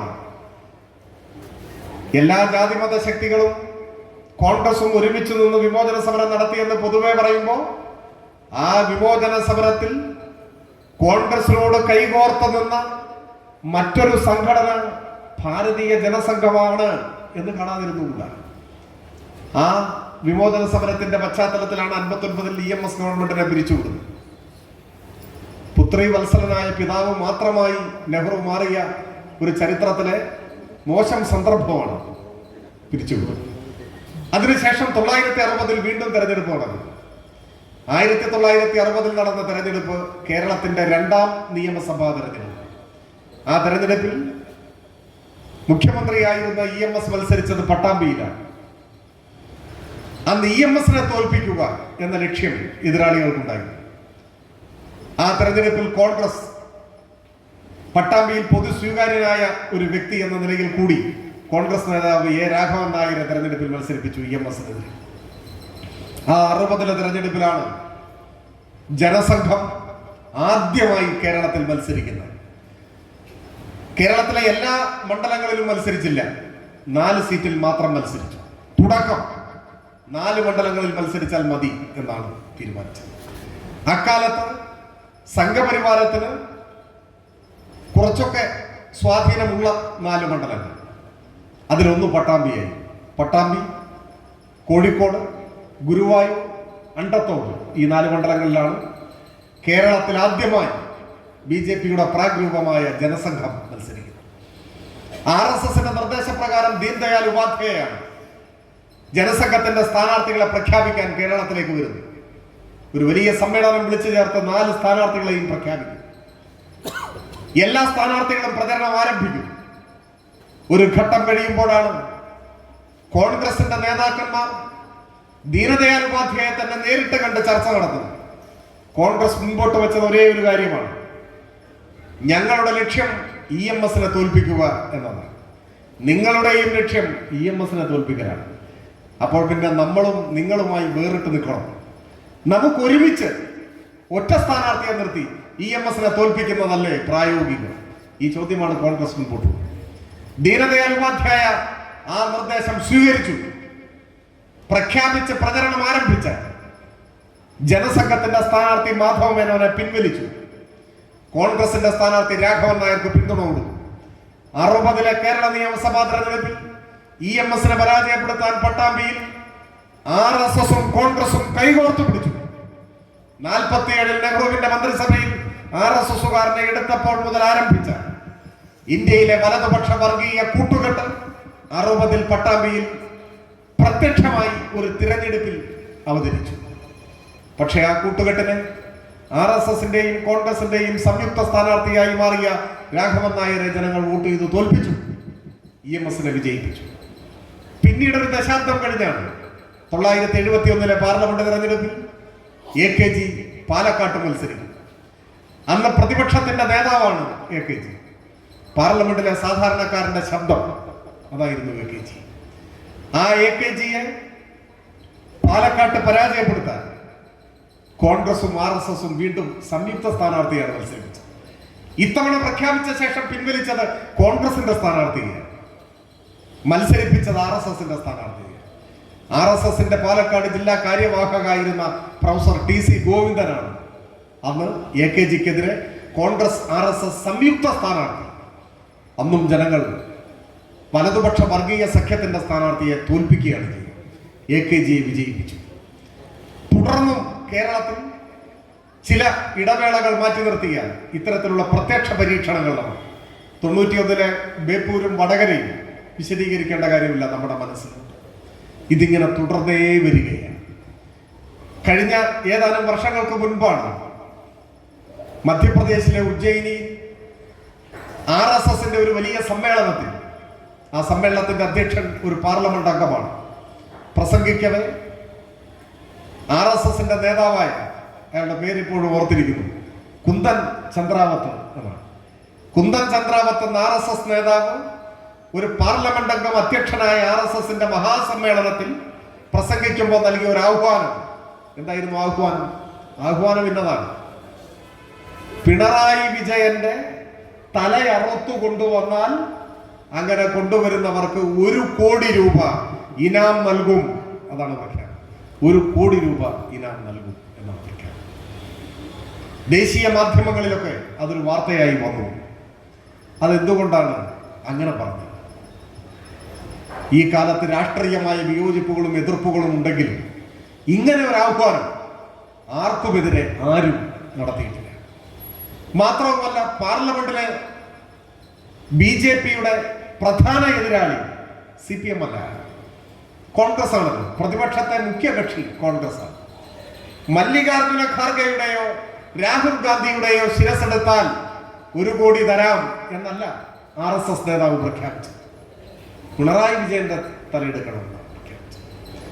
കേരളം ഒഴികെ മറ്റൊരു സംസ്ഥാനത്തും CPM അധികാരത്തിലില്ല. എന്ത്? ഇന്ത്യ ഭരിക്കുന്ന പാർട്ടിയെ നിയന്ത്രിക്കുന്ന RSS ഇന്ത്യയിലെ പ്രധാന പ്രതിപക്ഷ കക്ഷികൾക്കെതിരായി ഒരു വാക്കും പറയാതെ കേരളത്തിന്റെ മുഖ്യമന്ത്രിയുടെ തലയെടുത്ത് കൊണ്ടുവരുന്നവർക്ക് 1 കോടി ഇനാം പ്രഖ്യാപിച്ചു. എന്തേ ഒരു കോൺഗ്രസ് നേതാവിന്റെ തലയ്ക്ക് RSSന്റെ കമ്പോളത്തിൽ വിലയില്ലാതെ പോയി? ഒരു കോൺഗ്രസ് നേതാവിന്റെയും ശിരസ് RSSനെ ബുദ്ധിമുട്ടിക്കുന്നില്ല. ഇന്ത്യൻ വർഗീയതയ്ക്കെതിരെ കരുത്തുറ്റ ഒരു വാക്കെങ്കിലും വരുന്നത് കമ്മ്യൂണിസ്റ്റുകാരുടെ നാവിൽ നിന്നാണ് എന്നതിന്റെ തെളിവാണ്. ഗോൾവൽക്കറുടെ ജന്മശതാബ്ദി ആഘോഷങ്ങൾ ഉദ്ഘാടനം ചെയ്യാൻ കേരളത്തിലെ RSS സ്നേഹപൂർവ്വം ക്ഷണിച്ചത് VD സതീശനെ ആയിരുന്നില്ലേ? VD സതീശനെയാണ് ക്ഷണിച്ചത്. പിണറായിയുടെ തലയ്ക്ക് വിലയിട്ട RSS ഗോൾവൽക്കറിന്റെ ജന്മശതാബ്ദി ഉദ്ഘാടനം ചെയ്യാൻ VD സതീശൻ തന്നെ വേണം എന്ന് തീരുമാനിക്കുകയും ആ ക്ഷണം ആഹ്ലാദത്തോടെ സ്വീകരിച്ചത് ഗോൾവൽക്കറിന്റെ ചിത്രത്തിന്റെ മുൻപിൽ വെച്ച നിലവിളക്ക് കൊളുത്തി ആ ആഘോഷ പരിപാടികൾ ഉദ്ഘാടനം ചെയ്ത ആളാണ് VD സതീശൻ. ഇതാണ് കേരളത്തിലെ വർത്തമാനകാല സാഹചര്യം. ആ കേരളത്തിൽ കോൺഗ്രസിന്റെ കൂടി പിന്തുണയോടെയാണ് വർഗീയത ഇന്ന് ശക്തിപ്പെട്ടുകൊണ്ടിരിക്കുന്നത്. ആ വർഗീയത ഇന്ന് കോൺഗ്രസിന്റെ വോട്ട് തന്നെ ഗണ്യമായി വാങ്ങിക്കൊണ്ട് പാർലമെന്റിലേക്ക് ഒരു അംഗത്തെ വിജയിപ്പിക്കാൻ കഴിയുന്ന നിലയിലേക്ക് എത്തി. ഇതൊരു പ്രത്യക്ഷമായി നമ്മുടെ മുൻപിൽ നിൽക്കുന്ന ഒരു കാര്യമാണ്. ഒപ്പം കേരളീയ സമൂഹത്തിൽ പൊതുവിലെടുത്ത ജാതീയത തീർത്തും ഇല്ലാതാവുകയല്ല ചെയ്യുന്നത്. സംഘപരിവാർ വർഗീയത ജാതീയതയെ കൂടി ശക്തിപ്പെടുത്തുന്നുണ്ട്. ജാതി ക്ഷേത്രങ്ങൾ സജീവമാകുന്നു. ഇത്തരമൊരു സാഹചര്യത്തിൽ പൊതുവായ സമീകരണങ്ങളും അഴകുഴമ്പൻ വർത്തമാനങ്ങളും നമുക്ക് വർത്തമാനകാല യാഥാർത്ഥ്യത്തെ ധീരമായി നേരിടാൻ സഹായകരമാവില്ല. KN സംവാദങ്ങളുടെ ആൽബത്തിൽ ഒരു ലേഖനത്തിൽ ഇത്തരത്തിൽ എല്ലാത്തിനെയും പൊതുവൽക്കരിച്ച് സാമാന്യവൽക്കരിച്ച് അതും ഇതും ദോഷം എന്ന് പറയുന്നതിന്റെ അപകടത്തെ ചൂണ്ടിക്കാണിക്കുന്നു. അതിന് ഉദാഹരിക്കുന്നത്, അതിന് പ്രത്യേകമായി എടുത്ത് ചൂണ്ടിക്കാണിക്കുന്ന 2 പോസ്റ്റർ കവിതകളാണ്. അതിലൊന്ന് കരീം മലപ്പട്ടം എഴുതിയ ഒരു കവിത, 4 വരി കവിതയാണ്. കവിതയിലെ വരികൾ ഇങ്ങനെ: ഉച്ചയൂണിന് അമ്പലത്തിൽ കയറിയപ്പോൾ മമ്മദ് രാമനായി, നേർച്ചച്ചോറനായി പള്ളിയിൽ കയറിയപ്പോൾ രാമൻ മമ്മദായി, ഇടവഴിയിൽ വെച്ച് ദൈവങ്ങൾ കൂട്ടിമുട്ടി, അല്ല ഇടവഴിയിൽ വെച്ച് ഏമ്പക്കങ്ങൾ കൂട്ടിമുട്ടി, ദൈവങ്ങൾക്ക് പരിക്കുപറ്റി, അല്ലെ ദൈവങ്ങൾക്ക് പരിക്കുപറ്റി. ഇതാണ് കവിത. ഇത് വളരെ നിർദോഷമായ ഒരു കവിതയാണ്. ഒരലസ വായനയെ തൃപ്തിപ്പെടുത്തുന്ന കവിതയാണ്. നമുക്ക് സന്തോഷമാണ്, അവിടെ ഇവിടെയും കുഴപ്പമാണ്, അങ്ങനെയല്ല യാഥാർത്ഥ്യം. യാഥാർത്ഥ്യം എന്താണ്? ഉച്ചയൂണിനായി അമ്പലത്തിൽ കയറിയപ്പോൾ മമ്മദ് രാമനായി. അടുത്ത വരി എഴുതാൻ പിന്നെ മമ്മദ് ഇല്ല. അതാണ് ഇന്ത്യൻ യാഥാർത്ഥ്യം. ഉണ്ടോ? അഹിന്ദുക്കൾക്ക് പ്രവേശനമില്ലെന്ന ബോർഡ് തൂങ്ങിയ ഒരമ്പലത്തിൽ ഉച്ചയൂണിന് വേണ്ടി ഒരു മമ്മദ് കയറിയാൽ മമ്മദ് അവിടെ അവസാനിച്ചു. കവിത കഴിഞ്ഞു എന്നല്ല, കഥ കഴിഞ്ഞു. പിന്നെ രണ്ടാമത്തെ വരി ഇല്ല. അതാണ് വർത്തമാനകാല ഇന്ത്യൻ സാഹചര്യം. അതാണ് നിങ്ങൾ കഴിച്ച ഭക്ഷണത്തിന്റെ പേരിൽ നിങ്ങൾ കൊല്ലപ്പെടും എന്നതാണ് സ്ഥിതി. മുഹമ്മദ് അഖലാഖ് കൊല്ലപ്പെട്ടത് ഫ്രിഡ്ജിൽ ബീഫ് സൂക്ഷിച്ചു എന്നാരോപിച്ചാണ്. കെമിക്കൽ എക്സാമിനേഷൻ റിപ്പോർട്ട് വന്നപ്പോൾ അത് ആട്ടിറച്ചിയാണ് എന്ന് തെളിഞ്ഞു. അപ്പൊ അതിന്റെ ഒരർത്ഥം, നിങ്ങൾ ബീഫ് സൂക്ഷിക്കൊന്നും വേണ്ട, നിങ്ങളെ കൊല്ലാൻ തീരുമാനിച്ചാൽ നിങ്ങൾ ആട്ടിറച്ചി സൂക്ഷിച്ചാലും നിങ്ങളെ കൊല്ലും. അത് ബീഫാണെന്ന് പറഞ്ഞാൽ മതി. അതാണ്. ചില ആളുകൾ അന്ന് ചില നിഷ്കളങ്കമായ നെടുവീർപ്പുകൾ നമ്മളെ വല്ലാതെ അസ്വസ്ഥമാക്കുന്ന അനുഭവം ഉണ്ട്. എന്താണ്? അയ്യോ പാവം, ആട്ടിറച്ചിയായിരുന്നു കേട്ടോ, അതാ ആട്ടിറച്ചിയായിരുന്നു, പാവം കൊല്ലപ്പെട്ടു. ബീഫാണെങ്കിൽ പാവമല്ല, അല്ലേ? അത് നമ്മൾ അറിയാതെ വന്നു പോകുന്നതാണ്. ചില ആളുകൾ നമ്മൾ പ്രതീക്ഷിക്കാത്ത കേന്ദ്രങ്ങളിൽ നിന്ന് പോലും അങ്ങനെ നെടുവീർപ്പുകൾ ഉണ്ടായിട്ടുണ്ട്. ആട്ടിറച്ചിയായിരുന്നു ആ പാവത്തിന്റെ എന്ന് പറയുന്നത്. അപ്പോൾ അതിന്റെ മറ്റൊരു ഭാഗം അതാണ്, കൊല്ലപ്പെടാൻ നിശ്ചയിക്കപ്പെട്ടയാൾക്ക് അതിനൊരു കാരണമായി നിങ്ങൾക്ക് പശുവിനെ ഉയർത്തിപ്പിടിക്കാം എന്നുള്ളതാണ്. അതാണ് ഈ കാലഘട്ടം. അപ്പോഴാണ് ഒരു കവിതയിൽ അമ്പലത്തിൽ കയറിയിട്ട് ഇങ്ങനെ കഴിച്ചു, പള്ളിയിൽ കയറിയിട്ട് ഇങ്ങനെ കഴിച്ചു, ആ കവിത അപ്രസക്തമാണ്. ആ കവിതയുടെ 50% മാത്രമാണ് ഇന്ത്യയിൽ നിന്ന് ജീവൻ ഉണ്ടാവുക, ബാക്കിയുള്ളത് ജീവൻ ഉണ്ടാവില്ല. ഇത്തരത്തിലുള്ള സൂക്ഷ്മ വായനയ്ക്ക് കെയ്യന് സാധിക്കുന്നു എന്നതാണ് ആഹ്ലാദകരമായ ഒരു കാര്യം. അതിൻ്റെ പേരിൽ കെയ്യൻ പലപ്പോഴും അനർഹമാവിധം വിമർശിക്കപ്പെടുകയും ആക്രമിക്കപ്പെടുകയും ഒക്കെ ചെയ്യുന്നുണ്ട്. അത് സ്വാഭാവികമാണ്, അതൊക്കെ സ്വാഭാവികമാണ്. നമ്മുടെ ഈ കാലം ഏറെ പ്രശ്ന സങ്കീർണമാണെന്ന്, നാം ധരിച്ചു വെച്ചിട്ടുള്ളതിനേക്കാൾ അപകടകരമാണെന്ന്, ആ അപകടം നമ്മുടെ പടിവാതിൽക്കലോളം മുറ്റവും കടന്നെത്തിക്കുന്നു. സാംസ്കാരിക തലസ്ഥാനം തന്നെ ആ അപകടഗ്രസ്തമായി എന്നുമുള്ള യാഥാർത്ഥ്യത്തെ തിരിച്ചറിഞ്ഞുകൊണ്ട് ഒടുവിലത്തെ സമരത്തിന് തയ്യാറെടുക്കാൻ മടിച്ചു നിൽക്കുന്ന കേരളത്തെയാണ് നാം പ്രകോപിപ്പിക്കേണ്ടത്. ആ കേരളത്തെയാണ് വിചാരണ ചെയ്യേണ്ടത്, അഥവാ നമ്മളെ തന്നെയുമാണ്. നാം നവകേരളം സൃഷ്ടിക്കാൻ തയ്യാറെടുക്കുമ്പോൾ ആ നവകേരളം ഒന്നാമതായി അഭിമുഖീകരിക്കേണ്ടത്, ഒന്നാമതായി ഏറ്റുമുട്ടേണ്ടത് ഈ വിപൽക്കരമായ വർഗീയതയാണ്, അഥവാ വർഗീയ വിപത്തിനെയാണ് എന്ന് തിരിച്ചറിയേണ്ടതുണ്ട്. അതാണ് പലതരത്തിൽ കെയ്യൻ തൻ്റെ ലേഖനങ്ങളിലൂടെയും പ്രഭാഷണങ്ങളിലൂടെയും വിളിച്ചു പറയാൻ ശ്രമിച്ചിട്ടുള്ളത്. ഒപ്പം തന്നെ സംവാദങ്ങളുടെ ആൽബത്തിൽ ഒട്ടേറെ ആഴമുള്ള സാഹിത്യ സമ്പുഷ്ടമായ ലേഖനങ്ങളുണ്ട്, മികച്ച നിരൂപണങ്ങളുണ്ട്. നമ്മുടെ നാടിൻ്റെയും ലോകത്തിൻ്റെ ആകെയും പശ്ചാത്തലത്തിലുള്ള വിശകലനങ്ങളും ആലോചനകളും അതിൻ്റെ ഭാഗമായിട്ടുണ്ട്.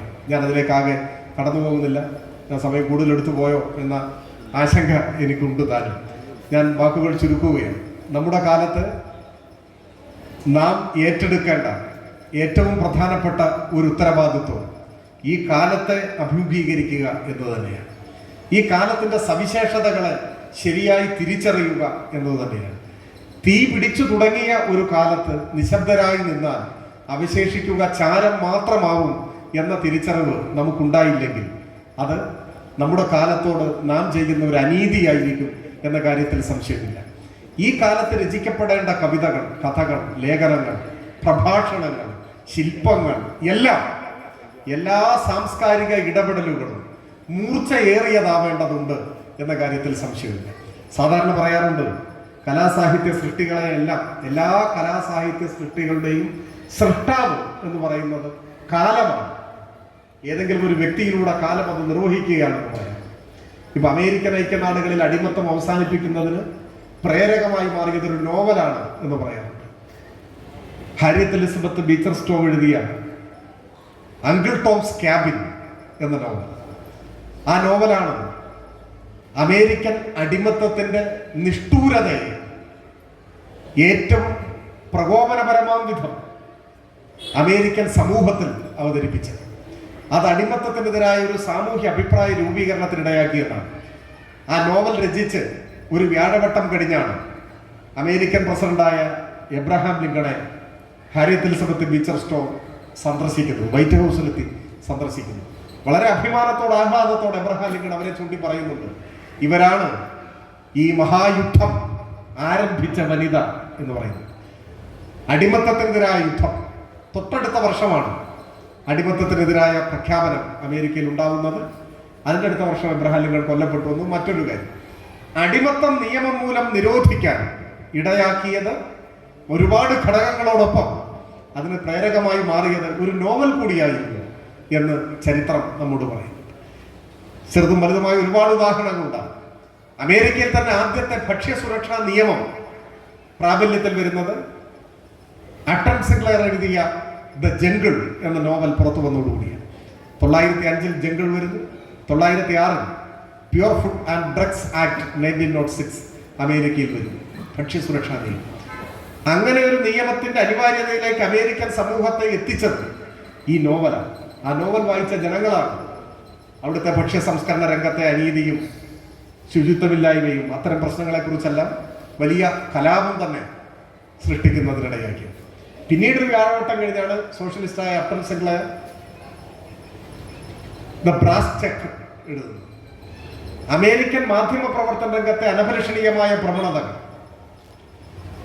മഞ്ഞപ്പത്ര ശൈലി, ഇതിനെല്ലാം എതിരായി അമേരിക്കയിലെ ജനങ്ങളെ ചിന്തിപ്പിച്ചത് ആ നോവലാണ്.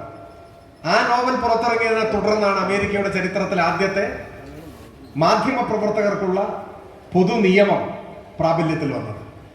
ഇങ്ങനെയെല്ലാം സമൂഹത്തിന്റെ പരിണാമദശയിൽ ഏറ്റവും സർഗാത്മകമായി ഇടപെടാൻ കലാസാഹിത്യ പ്രവർത്തനങ്ങൾക്ക് സാധിച്ചിട്ടുണ്ട്.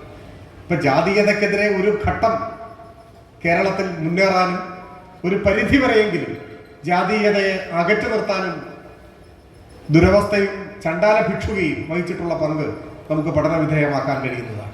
യൂജിൻ പോത്തിയറുടെ സാർവദേശീയ ഗാനത്തെക്കുറിച്ച് KN ഈ പുസ്തകത്തിൽ എഴുതുന്നു. പാരീസ് കമ്മ്യൂൺ തകർക്കപ്പെടുകയും പരാജയപ്പെടുത്തപ്പെടുകയും പലായനം ചെയ്യേണ്ടി വരികയും ചെയ്ത കമ്മ്യൂണാടായിരുന്നു യൂജിൻ പോത്തിയർ. ആ ഘട്ടത്തിലാണ് അദ്ദേഹം പുതിയൊരു ലോകത്തെ സ്വപ്നം കൊണ്ടുകൊണ്ട് സാർവദേശീയ ഗാനം എഴുതിയത്. പരാജയപ്പെടുമ്പോഴും പലായനം ചെയ്യേണ്ടി വരുമ്പോഴും അടുത്ത നിമിഷം കൊല്ലപ്പെട്ടേക്കും എന്ന തോന്നലുണ്ടാകുമ്പോഴും പുതിയൊരു ലോകത്തെ സ്വപ്നം കാണാൻ കഴിയുന്നു എന്നതാണ് കമ്മ്യൂണിസ്റ്റുകാരുടെ ഒരു പ്രധാനപ്പെട്ട സവിശേഷത. തോപ്പിൽ ഭാസി നിങ്ങൾ എന്നെ കമ്മ്യൂണിസ്റ്റാക്കി എന്ന നാടകം എഴുതുന്നത് 1950-ലാണ്. കേരളം മുഴുവൻ, അന്ന് ഐക്യ കേരളമില്ല എങ്കിലും ഈ മലയാള നാട് മുഴുവൻ കമ്മ്യൂണിസ്റ്റുകാരെ വേട്ടയാടിയ ഒരു കാലത്ത്, വെടിവെച്ച് കൊല്ലുന്ന ഒരു കാലത്ത്. ഒഞ്ചിയത്ത് 8 പേരെ വെടിവെച്ച് കൊന്നത് 1948-ലാണ്. പാടിക്കുന്നിൽ സഖാക്കളെ വെടിവെച്ച് കൊന്നത് 1950-ലാണ്. 50-ൽ തന്നെയാണ് സേലം സെൻട്രൽ ജയിലിൽ 22 സഖാക്കളെ വെടിവെച്ച് കൊന്നത്. ഇന്ത്യ സ്വതന്ത്ര റിപ്പബ്ലിക്കായി 15-ാം നാളാണ് ആ മനുഷ്യ കുരുതി നടക്കുന്നത്. സ്വാതന്ത്ര്യാനന്തര ഇന്ത്യയിൽ കമ്മ്യൂണിസ്റ്റ് വേട്ട ഇന്നത്തെ തലമുറയ്ക്ക് സങ്കല്പിക്കാനാവാത്ത വിധം രൂക്ഷമായി നടന്ന ഒരു കാലത്താണ് ശൂരനാട് കള്ളക്കേസിൽ പ്രതിയായി ഒളിവിൽ കഴിയേണ്ടി വന്നപ്പോൾ തോപ്പിൽ ഭാസി നിങ്ങൾ എന്നെ കമ്മ്യൂണിസ്റ്റാക്കി എന്ന നാടകം എഴുതിയത്.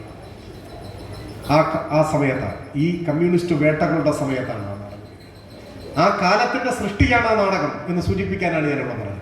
പക്ഷെ ആ കാലത്തെ മാറ്റുന്നതിലും ആ നാടകം പങ്കുവഹിച്ചു. ആദ്യമായി നിങ്ങൾ എന്നെ കമ്മ്യൂണിസ്റ്റാക്കി രംഗത്ത് അവതരിപ്പിക്കുന്നത് 1952-ലാണ് ചവറയിൽ. നാടകം നിരോധിക്കപ്പെട്ടു. കോൺഗ്രസ് ഗവൺമെന്റാണ് നാടകം നിരോധിക്കപ്പെട്ടു. പക്ഷെ ആ നാടകം ആദ്യമായി രംഗത്ത് അവതരിപ്പിച്ച് 5 കൊല്ലം തികയുന്നതിന് മുൻപ് കേരളത്തിൽ കമ്മ്യൂണിസ്റ്റ് പാർട്ടി അധികാരത്തിൽ വന്നു. കമ്മ്യൂണിസ്റ്റ് വേട്ടയുടേതായ ഒരു കാലം ജന്മം നൽകിയ ഒരു കലാസൃഷ്ടിയാണ് നിങ്ങൾ എന്നെ കമ്മ്യൂണിസ്റ്റാക്കി എന്ന നാടകം.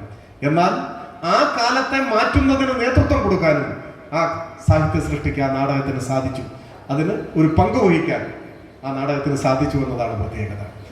അമേരിക്കയിലെ അടിമത്തമാണ് അങ്കിൾ ടോംസ് ക്യാബിൻ എന്ന നോവലിനെ സൃഷ്ടിച്ചതെങ്കിൽ ആ കാലത്തെ മാറ്റുന്നതിന് നേതൃത്വം കൊടുക്കാനും അത്തരമൊരു പങ്ക് വഹിക്കാനും ആ സാഹിത്യകൃതിക്ക് കഴിഞ്ഞു എന്നതാണ് പ്രത്യേകത.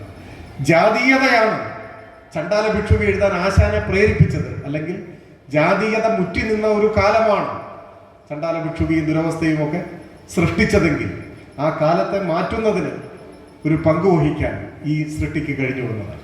നമ്മുടെ കാലം വർഗീയത ഇന്ത്യയുടെ ജീവൻ കവർന്നെടുത്തുകൊണ്ടേയിരിക്കുന്ന ഒരു ഘട്ടത്തിൽ വർഗീയതയ്ക്കെതിരായി മതനിരപേക്ഷതയുടെ കൊടി ഉയർത്താൻ കഴിയുന്ന, അതിന് നമ്മുടെ ജനതയെ ആകമാനം പ്രേരിപ്പിക്കാൻ കഴിയുന്ന കലാസാഹിത്യ സൃഷ്ടികൾ ഒരു കലാസൃഷ്ടിയായി തന്നെ പ്രഭാഷണത്തെയും പരിഗണിക്കുമെങ്കിൽ പ്രഭാഷണങ്ങൾ ഉൾപ്പെടെ രൂപപ്പെട്ടു വരേണ്ടതായിട്ടുണ്ട്. KN അതിൽ ഒരു പങ്ക് വഹിക്കുന്ന ആളാണ്, സ്തുത്യർഹമായ ഒരു പങ്ക് വഹിക്കുന്ന ആളാണ്. ഇന്നത്തെ സംവാദങ്ങളുടെ ഈ സമ്മേളനം ഇവിടെ സമാപിക്കുമ്പോൾ നിങ്ങളുടെ മനസ്സ് അസ്വസ്ഥമാകും എന്ന് ഞാൻ പ്രതീക്ഷിക്കുകയാണ്. തൊലിപ്പുറമെ മാത്രം സ്പർശിച്ചാണ് ഈ സംവാദ സമ്മേളനവും കടന്നു പോകുന്നതെങ്കിൽ അതുകൊണ്ട് വലിയ ഫലമൊന്നും ഉണ്ടാവില്ല. പകരം നമ്മുടെ കാലം ഏറ്റവും സങ്കീർണമായി മാറിയിട്ടുണ്ടെന്നും മനുഷ്യത്വത്തിൻ്റെ ചെറുകണികയെപ്പോലും ദയയില്ലാതെ തുടച്ചു നീക്കിക്കളയുന്ന വർഗീയത പടിവാതിലോളം എത്തി നിൽക്കുന്ന ഒരു ജനതയാണ് ഈ കേരളമെന്നും ഈ പ്രബുദ്ധ കേരളമെന്നും തിരിച്ചറിഞ്ഞ് ഈ വെല്ലുവിളിയെ നേരിടാൻ കഴിയും വിധം പുതിയ അതിജീവനത്തിൻ്റെ തന്ത്രങ്ങൾ ആവിഷ്കരിക്കപ്പെടുന്നതിലേക്ക് നമ്മളെ നയിക്കാൻ ഈ സംവാദ സമ്മേളനത്തിന് ആകുമെങ്കിൽ നന്നായി എന്ന് ആശിച്ചുകൊണ്ട് ഞാൻ എളിയ വാക്കുകൾ അവസാനിപ്പിക്കുന്നു. അഭിവാദനം.